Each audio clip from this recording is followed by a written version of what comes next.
Fourth city ఎక్కడదే? దాని గురించి చెప్పు జర జాగెక్కడదో.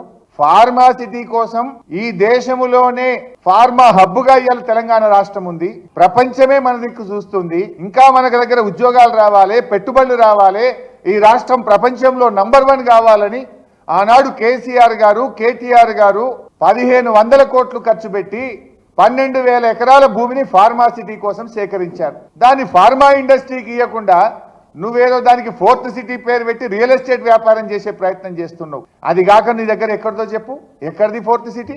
ఊదరగొడుతున్నావు.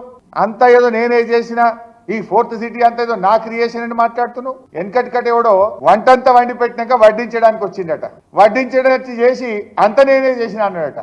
ఇది కేసీఆర్ గారు 12,000 ఎకరాలు 1500 కోట్లు ఖర్చు పెట్టి భూసేకరణ చేసి ఢిల్లీకి వెళ్లి ఎన్విరాన్మెంట్ క్లియరెన్స్ తెచ్చి కోర్టుల్లో కేసులన్నీ క్లియర్ చేసి రెడీగా పెడితే దాన్ని ఫార్మా సిటీ చేయి నాయన అంటే ఫోర్త్ సిటీ అని పెట్టి రియల్ ఎస్టేట్ వ్యాపారం చేసే ప్రయత్నం చేస్తున్నావు.